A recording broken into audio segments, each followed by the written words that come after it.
Friends చూడండి, నేను కాకరకాయ ఫ్రై చేయబోతున్నా. ఇవన్నీ చక్రాల్లా కోసుకొని కాసేపు ఉప్పు నీళ్ళలో నానబెట్టి ఇలా పెట్టుకోవాలి ఫ్రెండ్స్. తర్వాత చూడండి, కొద్దిగా మరీ ఆయిల్ ఎక్కువ అవసరం లేకుండా కొంచెం ఆయిల్లో కొద్దిగా ఇలా ముందు ఫ్రై చేసుకోవాలి ఫ్రెండ్స్. అన్నిటినీ కొంచెం వేసుకుంటూ డీప్ ఫ్రై చేసుకున్నాం. మొత్తం ఒక 4 సార్లు ఉండొచ్చు ఇవి. ఒక 4 సార్లు అన్నీ ఇలా ఫ్రై అయిపోయాక తీసేసుకొని చూడండి, ఒక 70% అయింటాయి ఇవి.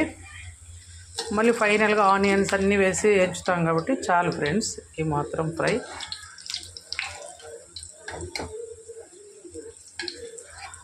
ట్యూట్ల గిన్నెతో ఇలాంటి గరిటెతో అన్నీ తీసి పక్కన పెట్టేసుకున్నాం.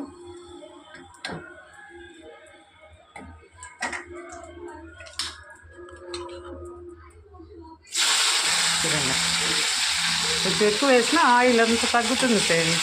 ఆయిల్లో అంతే ఒక 5 to 10 minutes పడుతుంది ఇవన్నీ వేగేసరికి. వేగాక ఇలా వచ్చాయి చూడండి. ఇంకో 2 times ఇది కాకుండా ఇంకో 2 times అవుతాయి ఫ్రెండ్స్. ఇవన్నీ అయ్యాక ఇంకా ఆనియన్స్ అన్నీ రెడీగా పెట్టుకున్నాం కదా, వేసేసి వేయించుకొని మళ్ళీ చూపిస్తాను. ఇప్పుడైతే ఇవన్నీ ఫ్రై చేసుకున్నాం ఫ్రెండ్స్. లాస్ట్ వాయి కూడా బాగా వేగిపోయినాయి కదా.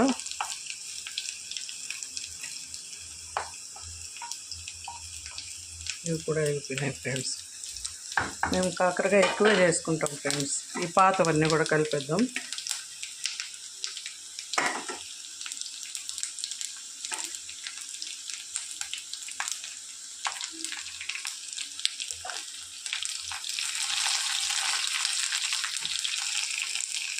చూడండి ఎన్ని ముక్కలు అయితే ఎంత కొంచెం అయిందో.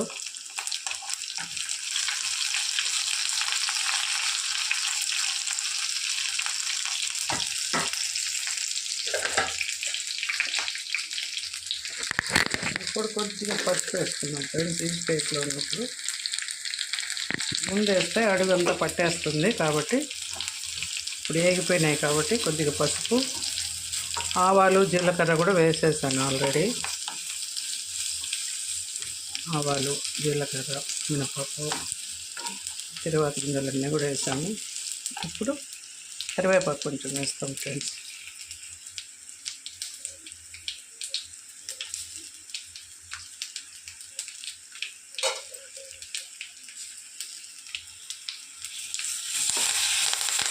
కొద్దిగా బెల్లం ముక్క వేసుకోవచ్చు ఈ స్టేజ్లో, కానీ మా కోడలు ఇష్టపడదు, వద్దంటుంది. తీపు కదా, షుగర్ వాళ్ళు అలాగే తినాలి, చేదే వేయద్దు అంటుంది. సో నేను స్కిప్ చేశాను. మీరు కావాలంటే ఈ స్టేజ్లో కొద్దిగా బెల్లం ముక్క కానీ 1 స్పూన్ చక్కెర కానీ వేసుకోవచ్చు ఫ్రెండ్స్. అసలు చేదే వద్దు అనుకునే వాళ్ళు, మేము కొంచెం చేదు తినాలి కాబట్టి తింటాం. కరివేపాకు కూడా బాగా ఫ్రై అయిపోయింది. ఇప్పుడు ఆనియన్స్ టేస్ట్ కోసం ఫ్రెండ్స్ ఆనియన్స్ వేస్తే కొంచెం చేదు కలుపుతుంది, కొంచెం తీపి వస్తుంది కదా కమ్మదనం, అందుకని కొంచెం ఎక్కువ వేస్తున్నా. ఈ ఆనియన్స్ ఇవి కలిసి ఒక 10 minutes మూత పెట్టి వేగనిద్దాం. మంటను సిమ్లోకి మార్చుకున్నాం. ఫైనల్గా కొద్దిగా కారం, శనగపప్పులు వేయించి శనగపప్పులు, కారము, ఉప్పు, జీలకర్ర కొద్దిగా వేసి వెల్లుల్లి అంతా వేసి పొడి కొట్టి పెట్టాను ఫ్రెండ్స్. చూపిస్తాను ఫైనల్గా పొడి వేద్దాం. ఇదైతే చూడండి కలర్ఫుల్గా వచ్చింది కదా. 5 minutes ఇలాగే సిమ్లో మగ్గనిద్దాం ఫ్రెండ్స్. మూత పెడితే మెత్తగా అవుతుంది ఈ ఆవిరంతా పడి, కాబట్టి ఇలా ఉంటేనే క్రిస్పీగా ఉంటుంది. మూత లేకుండానే వేగనిస్తాం. మధ్యలో కలుపుకుంటూ ఒక 10 నిమిషాలు వదిలేద్దాం ఫ్రెండ్స్. బాగా ఫ్రై అయిపోయినాయి ఆనియన్స్ కూడా. చూడండి కాకర ఎక్కడ పచ్చిదనం లేకుండా ఫ్రై అయిపోయింది కదా. రెండు కలిపి చేసాం కాబట్టి ఆనియన్ ఫ్లేవర్ అంతా పట్టుకొని చిరుచేదు ఉన్నా కూడా తగ్గింటుంది ఫ్రెండ్స్. మనం ఏం బెల్లం చక్కెర అట్లా ఏం వేయలేదు, స్వీట్నర్ వేయకపోయినా ఆనియన్స్ ఎక్కువ వేసాం కాబట్టి పొడి వేసుకుందాం.